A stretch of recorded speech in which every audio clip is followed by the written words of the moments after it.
m'exprime juste pour dire d'abord que je me réjouis d'être là, que c'est quand même assez bien qu'on puisse faire plusieurs choses, si j'ai compris, ensemble dans cet espace qui est le forum de ce qui s'appelle maintenant Humatech. Ça m'a eu l'occasion de mettre ce mot en circulation. Faire plusieurs choses, ce que je veux dire par là, c'est à la fois raconter par de la recherche qui se fait dans un espace important de la recherche de Condorcet, qui est toutes les études sur l'Amérique latine. Là, c'est donc l'Institut des Amériques, mais aussi l'Institut des études d'Amérique latine de 3. Pas mal de gens qui travaillent sur ce sujet dans les unités de recherche. Et en même temps de le faire en portant, si je comprends bien, la focale sur des expériences qui sont aussi des expériences de création. Voilà, donc je trouve que les deux angles sont super intéressants, d'autant plus que cet espace est un espace public, comme vous le savez, il est traversé y compris par les gens d'Aubervilliers et également par tous les collègues. Voilà. Et puis, vous dire pour finir que ce qu'on peut chercher à faire à Condorcet, c'est de proposer à tous ceux qui y résident et leurs amis et leurs correspondants un dispositif, des moyens, ne serait-ce que matériels, pour valoriser, mettre en valeur ce qui se fait. Et donc, vous remercier d'avoir fait cette exposition dans nos murs. Voilà. Merci beaucoup, c'est nous qui vous remercions. Je vais juste dire quelques mots parce que d'autres personnes pourront vous parler de cette exposition bien mieux que moi. Donc je voulais vous dire simplement que je me réjouis de la tenue de cette exposition au moins pour 3 raisons. Premièrement parce qu'elle s'intègre vraiment dans ce qui est la priorité, une des priorités de l'Institut des Amériques, qui est un GIS donc en études aréales, et qui est de soutenir la jeune recherche. Donc les chercheurs dont vous allez voir ici les œuvres, ce sont des chercheurs et des chercheuses qui, d'une façon ou d'une autre, ont été soutenus par l'Institut des Amériques, que nous avons eu le plaisir d'appuyer, que ce soit via des contrats doctoraux, des aides à recherche doctorale, ou tout simplement en lançant l'appel de cette exposition, un appel auquel certains ont répondu, alors qu'ils ne nous connaissaient peut-être pas avant. Donc ça, c'est la première raison de ma fierté de voir cette exposition.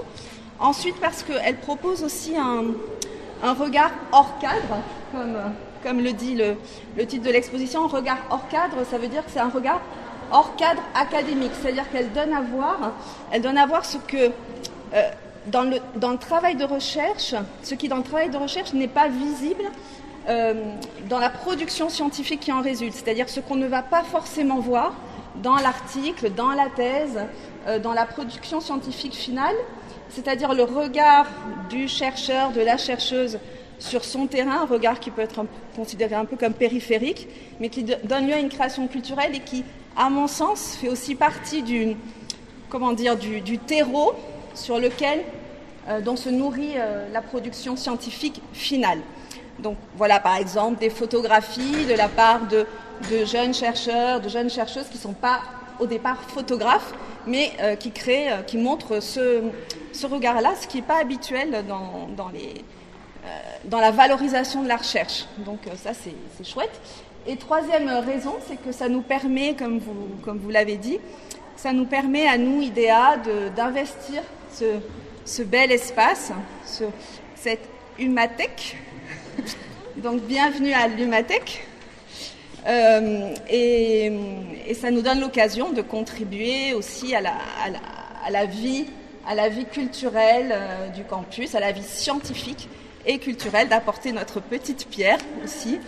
Et voilà, donc je voulais quand même remercier donc Monsieur Pierre-Paul Zaliou encore une fois de nous accueillir dans ce bel espace, remercier les organisatrices de cette exposition qui vont s'exprimer, donc Mathilde Louette et Juliette Serafini qui parleront, et remercier aussi Marion Magnan qui s'est improvisée commissaire, qui n'a pas été formée pour préparer des expositions, mais qui a su le faire avec ses petits bras, toute seule, quasiment toute seule, enfin bon, aidée de certains d'entre vous certainement, mais vraiment merci à elle parce que je pense que c'est pas si facile que ça de présenter une exposition de ce type dans ce cadre-là. Et puis je félicite évidemment tous les chercheurs, chercheuses, artistes ici qui participent à cette exposition.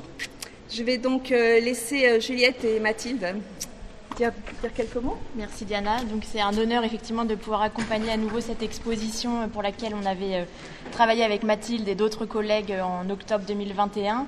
Je voulais commencer par une petite confidence. Donc l'exposition s'appelle Hors cadre, mais elle s'inscrit finalement dans un cadre puisque c'est la priorité que souhaite donner l'IDEA à la jeune recherche. Donc par le biais de différents accompagnements. Donc je voulais revenir sur les contrats doctoraux que nous avons et que nous attribuons chaque année et que nous formons donc à la à la thèse et à l'organisation d'événements scientifiques et la valorisation de la recherche, l'intervention auprès des médias et autres. Et donc là, ça a été l'opportunité d'accompagner des jeunes chercheurs dans d'autres types de formats. Et l'IDEA a aussi ouvert différents espaces pour la jeune recherche puisque nous avons des postes au sein de notre conseil scientifique, 4 postes exactement pour participer à la politique scientifique de l'Institut. Et donc l'appel est actuellement en cours, donc nous vous invitons à vous y intéresser et à postuler. Il y a aussi donc la revue IDEAS pour laquelle le comité de rédaction ouvre une place pour un jeune chercheur, deux jeunes chercheurs, et d'autres structures comme les comités d'organisation du congrès biennal. Donc voilà, il y a vraiment la volonté de faire participer des jeunes chercheurs dans nos instances et donc la plupart sont présents dans cette exposition et je les remercie à nouveau pour tout leur travail. Et je prends la suite. Bonjour à toutes et à tous. Je m'appelle Mathilde Louette, je suis en 4e année de doctorat à l'Université Paris-Cité en littérature américaine et j'ai conçu l'exposition Hors cadre avec l'aide très précieuse de Juliette Serafini, de Marion Magnan, de Charlotte Lemerdy et de Guillermo Vargas au sein du comité d'organisation du congrès de l'Institut des Amériques pour le mois de septembre 2021, donc il y a déjà un an, à l'occasion du congrès. Je suis très heureuse de voir qu'un an après, l'exposition est à nouveau mise à l'honneur au sein d'un nouvel espace. Lorsque j'ai rejoint le comité d'organisation pour travailler à la valorisation de la jeune recherche américaniste, j'ai été frappée d'abord par l'originalité du format qu'on voulait donner à cette valorisation, à savoir une exposition. Quand on parle de valorisation de la recherche, c'est généralement pour mettre en avant les travaux scientifiques des doctorants, doctorantes ou jeunes chercheurs et chercheuses au sein de formats existants tels que les colloques, les séminaires, les journées d'études, des formats qui s'inscrivent donc dans un cadre académique. L'idée d'une exposition, pour moi, appelait d'emblée à sortir des chemins scientifiques et à sortir du cadre académique. Et c'est cette première idée que nous avons partagée avec un grand nombre de jeunes chercheurs via une enquête préalable sur le sens qu'ils donnaient à la valorisation de la recherche et leur expérience du concept. Il nous paraissait en effet vital de prendre le pouls des contributeurs et des contributrices envisagés pour que l'exposition se construise sur la base d'un ressenti à la fois personnel et partagé. Et il est vite apparu, d'après l'expérience des contributeurs et contributrices, que la valorisation de la recherche reste encore très attachée aux institutions comme un moyen de légitimer son travail auprès d'un cercle d'experts. Le plus souvent, c'est le travail fini, la communication, l'article ou la thèse qui sont valorisés, et le processus préalable, dans toutes ses facettes et toutes ses subtilités, reste encore dans l'ombre. Or, vous le savez tous et toutes, ce travail, c'est le fruit d'un processus au long terme qui engage le corps et l'esprit, qui se joue à l'intersection du scientifique et du quotidien aussi. C'est mon expérience, et c'est l'expérience partagée de la plupart des doctorants et des doctorantes. C'est aussi ce qu'ils et elles ont voulu partager avec vous via cette exposition. Hors cadre se propose donc de mettre en avant les aspects les moins visibles du processus de recherche ou du travail final, c'est-à-dire les ressources, les supports, les matériaux, les expériences, les échanges, les attitudes qui font du doctorat une période de créativité intense qui dépasse, en l'interrogeant, le format académique auquel le rendu doit encore correspondre. Les exposants partagent ici la façon dont ils découvrent, travaillent, repensent artistiquement les données de leur travail de recherche et plus largement l'immixtion de la thèse dans la vie propre. En effet, c'est un large éventail de lieux, d'activités, d'attitudes, d'interactions, de l'ordre à la fois du quotidien et de l'exceptionnel aussi, qui stimulent le processus de réflexion, complètent la recherche et accompagnent l'écriture. Quels sont ces processus ? Quelles sont les formes, les pratiques, les rituels que peut mettre à jour une archéologie de la pensée qui cherche ? Hors cadre met donc à l'honneur la créativité qui accompagne inévitablement le bouillonnement du travail de recherche et cherche à créer un espace d'exposition dynamique attaché aux expériences personnelles, des contrastes et des échos qui parcourent le territoire américain. Nous avons voulu retenir avant tout des contributions qui témoignaient de la variété des formes que prennent ces expériences. Je vous invite donc à découvrir dans l'exposition un certain nombre de photographies commentées, des clichés pris sur le terrain ou des collections de portraits. Ce sont des photographies qui ouvrent sur une archive visuelle de l'argumentation, mais aussi du souvenir. Hors du cadre académique, se sont aussi développés des formats libres d'ordre textuel, vidéo, sonore ou plastique, à travers lesquels le jeu entre la recherche académique et l'apprentissage personnel offre une perspective originale, changeante et parfois militante sur le travail et l'esprit. Enfin, vous pourrez assister dans les semaines à venir aux interventions et aux ateliers de celles et ceux qui poussent le format ORCAD vers un partage d'expériences et une discussion spontanée autour de pratiques de recherche et d'enquête qui interrogent la relation à soi et à l'autre. De l'introspection à la reconversion, du théâtre-forum participatif à l'usage de l'humour, en passant par la pratique du podcast comme nouveau terrain de dialogue, les intervenants vous invitent à découvrir et venir discuter de leurs pratiques. Je laisse Marion Magnan vous donner de plus amples détails sur ce dernier point et je vous souhaite à toutes et à tous une bonne découverte de l'exposition. Merci Mathilde. Simplement vous dire qu'en deuxième page du programme, vous avez toutes les prises de parole. Donc on a conçu des petits espaces d'échange entre ces jeunes docteurs et ces jeunes docteurs qui viennent discuter avec vous.